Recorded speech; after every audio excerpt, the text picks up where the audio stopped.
50,000 subscriber इस channel पर हो चुके हैं। इस चैनल को शुरू हुए 4 साल हो गए। काफ़ी समय तक ये चैनल थोड़ा सा भटकता रहा कि ये है या वो है।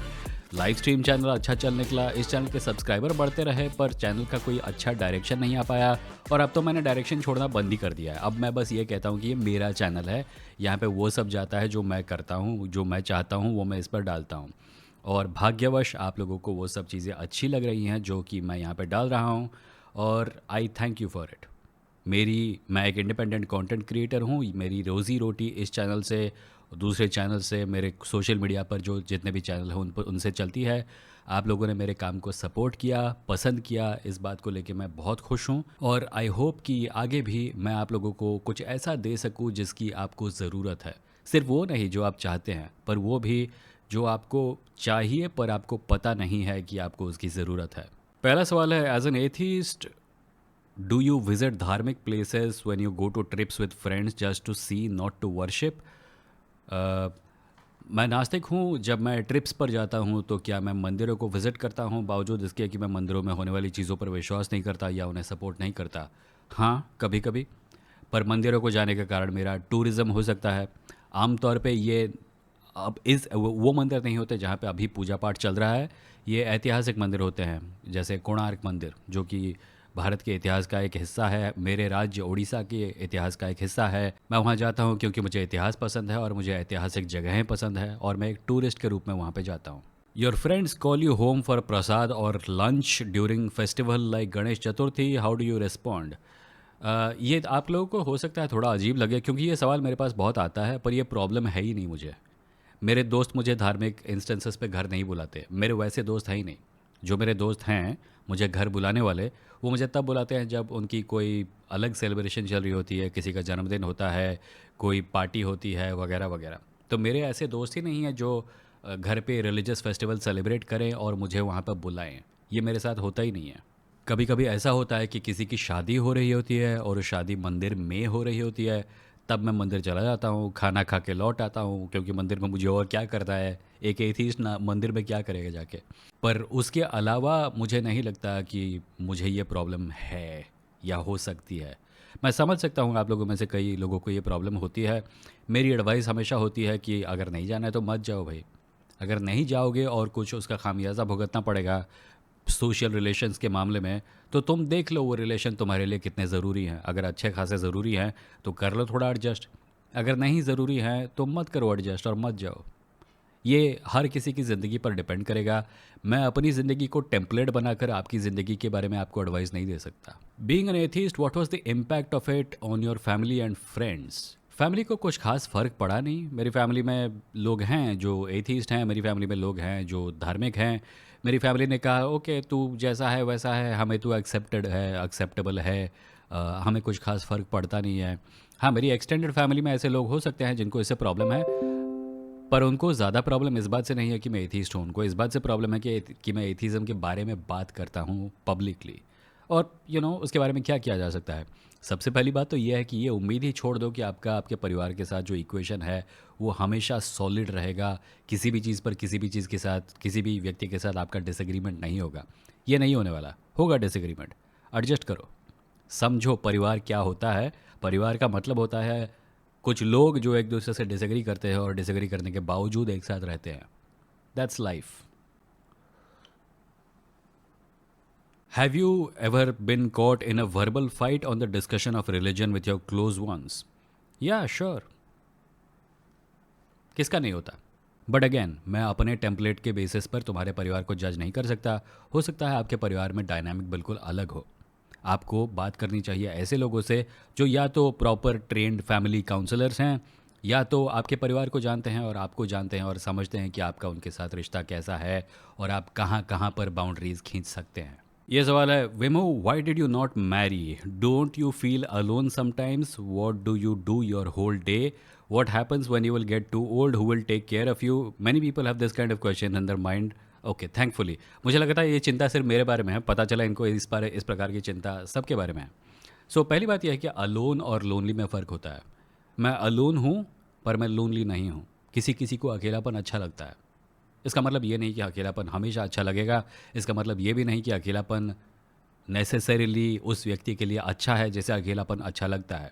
मेरे दोस्त हैं, मैं उनसे बात करता हूँ, मैं उनसे मिलने जाता हूँ। मेरा एक परिवार है जिसके साथ मैं समय स्पेंड करता हूँ या करने की कोशिश करता हूँ। जहाँ तक बच्चों का सवाल है, मुझे नहीं लगता बच्चे एक रिटायरमेंट प्लान होते हैं। मुझे नहीं लगता लोगों को बच्चे पैदा करने चाहिए, इसलिए क्योंकि उन्हें डर है कि बुढ़ापे में वो अकेले हो जाएंगे। बच्चे पैदा करो अगर तुम्हें बच्चों से प्यार है। बच्चे पैदा करो क्योंकि तुम्हें इच्छा है कि वो बच्चे अपने लिए कुछ कर पाएँ, अपनी ज़िंदगी को एक बेहतर ज़िंदगी बना पाएँ, एक अच्छी ज़िंदगी जी पाएँ, दूसरों के काम आ पाएँ।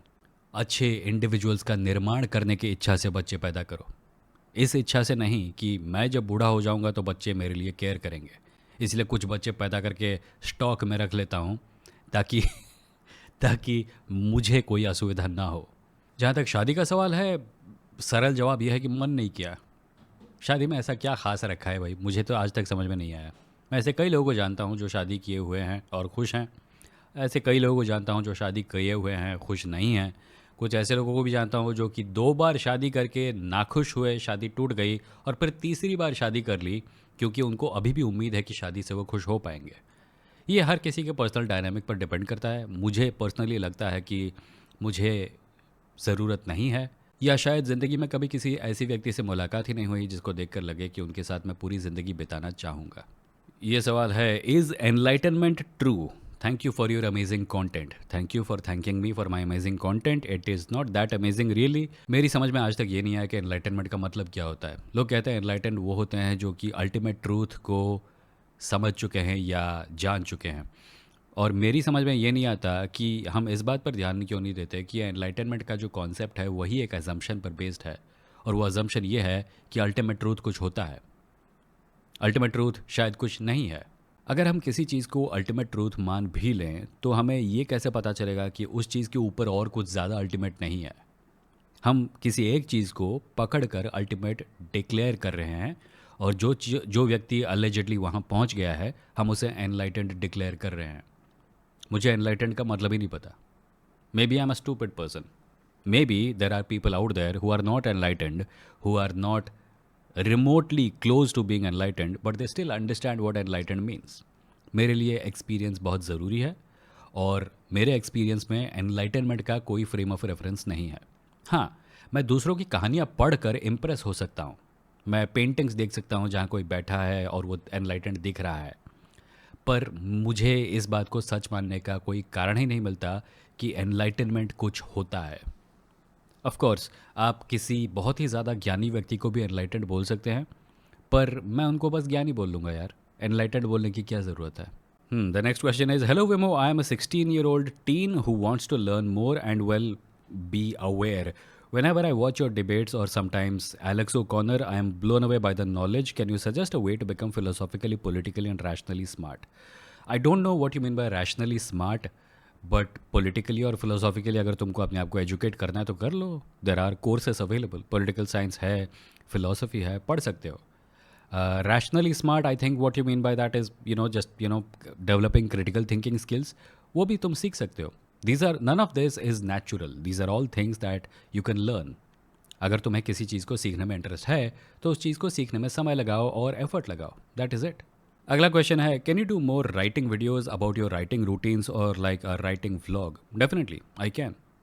आई mean, I started an entire channel some time ago about it, पर उसमें कुछ खास डालने को मुझे मिला नहीं, तो मैंने उस चैनल को काइंड ऑफ बंद कर दिया। और वैसे भी इस आने वाले साल में मैं ज़्यादा एनर्जी इस चैनल पर डालने वाला हूँ। लाइव स्ट्रीम के मुकाबले भी और ज़्यादा वीडियोज़ यहाँ पे आने वाले हैं। मैं कोशिश करूँगा राइटिंग रिलेटेड वीडियोस डालने की। मैं ऑलरेडी रीडिंग रिलेटेड वीडियोस डालने शुरू कर दिए हैं। अगर आप लोग आगामी सीरीज़ के पहले 2 वीडियोस देख चुके हैं, आपको पता है मैं साइंस फिक्शन के बारे में बात कर रहा हूँ। मैं आने वाले दिनों में साइंस फिक्शन और फैंटेसी के बारे में और बात करने वाला हूँ, और मैं राइटिंग के बारे में भी बात करने वाला हूँ। पर मुझे पता नहीं लोगों का इसमें इंटरेस्ट कितना है। अगर आपको लगता है कि आपको और ज़्यादा राइटिंग रिलेटेड वीडियोज़ चाहिए तो प्लीज़ कमेंट्स में बताइए कि आपको ऐसे वीडियो चाहिए, और मैं कोशिश करूँगा ऐसे और वीडियोज़ लाने की। अगला क्वेश्चन है, my profession, I am a writer. I write fiction and non fiction. I have published some comic books. I am working on some books. I am also a full time content creator, यानी ये जो YouTube video आप देख रहे हैं, मेरा ये काम है। मैं लाइव स्ट्रीम करता हूँ, मैं इंस्टाग्राम पर रील्स डालता हूँ, ट्विटर फेसबुक वगैरह मैंने डिलीट कर दिया है, पर मैं एक पॉडकास्ट चलाता हूँ विमो IRL करके, जो कि अंग्रेज़ी में है। आप उसे देख सकते हैं, उसे सुन सकते हैं, वहाँ पे वीडियो नहीं है अभी तो। आप उसे स्पॉटिफाई और एप्पल पॉडकास्ट पर सुन सकते हैं। बेसिकली मैं एक कंटेंट क्रिएटर हूँ और मैं एक राइटर हूँ। अगला क्वेश्चन है, what to say if a person from general category says that you are a seat चोर। उन्हें बताओ कि जाति व्यवस्था से बड़ा रिजर्वेशन स्कीम आज तक हुआ ही नहीं है पृथ्वी के इतिहास में। जब कोई एक परिवार में पैदा होता है, एक सवर्ण परिवार में पैदा होता है, सोसाइटी में जाता है कोई काम करने के लिए, तो उसको बहुत सारी एडवांटेजेस मिलती हैं जो कि शेड्यूल कास्ट लोगों को नहीं मिलती हैं। क्या वो रिजर्वेशन नहीं है? क्या वो एक प्राचीन कोटा सिस्टम नहीं है जहाँ पे एक प्रकार के जॉब्स को एक प्रकार के लोगों के लिए रिजर्व कर दिया गया, सिर्फ उनके जन्म के बेसिस पर या उनके परिवार के बेसिस पर या उनके नाम के बेसिस पर, और बाकी लोगों का काम है उनकी सेवा करना। तो जनरल कैटेगरी के लोग जब ये सब कहते हैं तो उनको याद दिलाओ कि अगर तुम्हें रिजर्वेशन से प्रॉब्लम है तो तुम्हें असल में जातिवाद से प्रॉब्लम होनी चाहिए। This question is, how to handle being with people who are casually very xenophobic और homophobic, how to debate calmly with them. My question to you would be, why are you hanging out with people who are xenophobic and homophobic? Ditch them. You don't need such people in your life. And why do you feel that you have to debate with them calmly?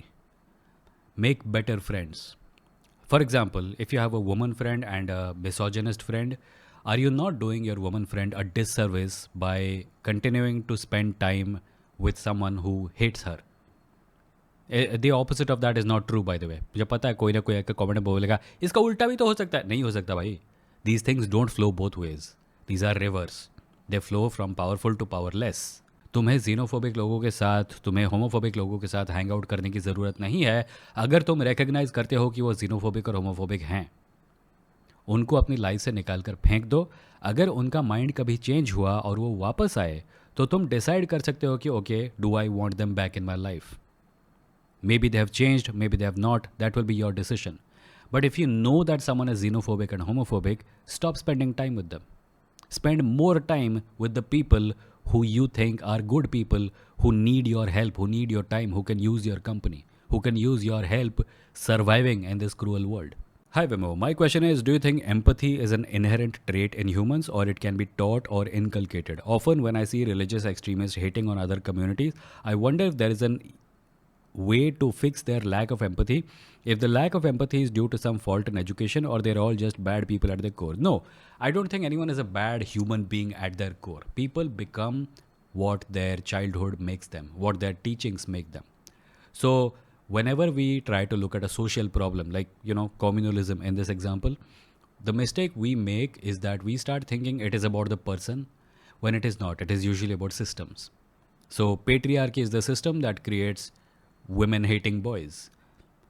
Caste system is the system that creates people who discriminate on the basis of caste. Those people, had they been brought up in a different environment, would not have been like this. So it's not about individuals. To answer your question about empathy, there have been studies done, and I'll try to put a link in the description here.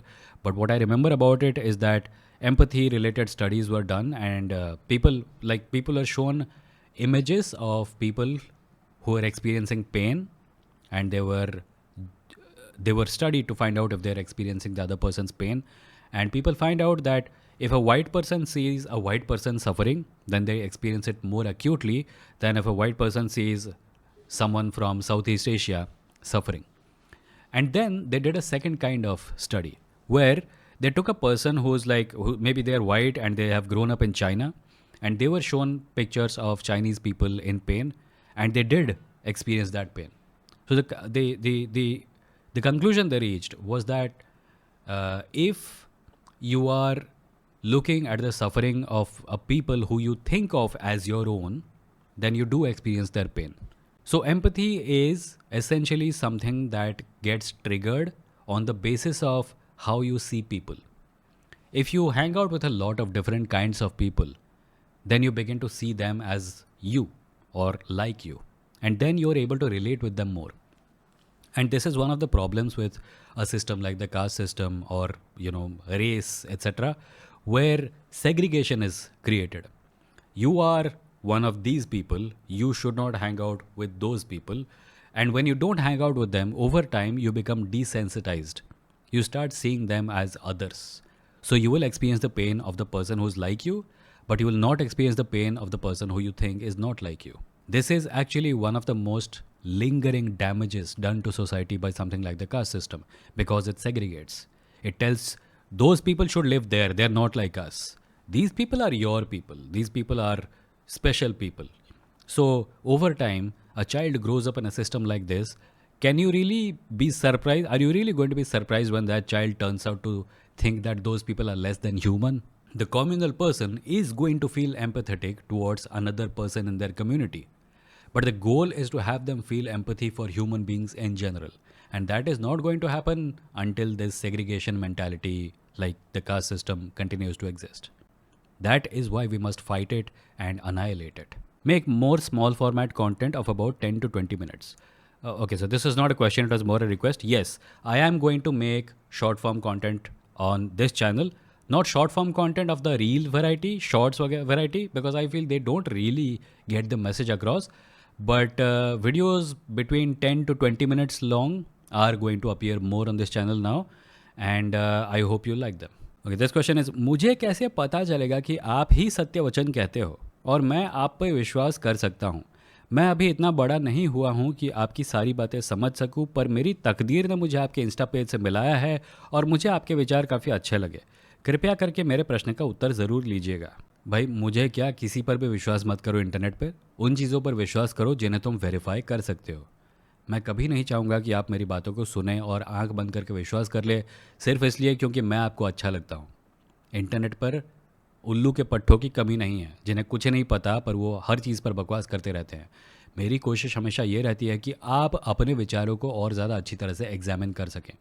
मैं जो भी चीज़ें कहता हूँ मैं कोशिश करता हूँ उसके सोर्स प्रोवाइड करने की, और जब मैं सोर्स प्रोवाइड करता हूँ तो आप उन सोर्सेज से उनको वेरीफाई कर सकते हो।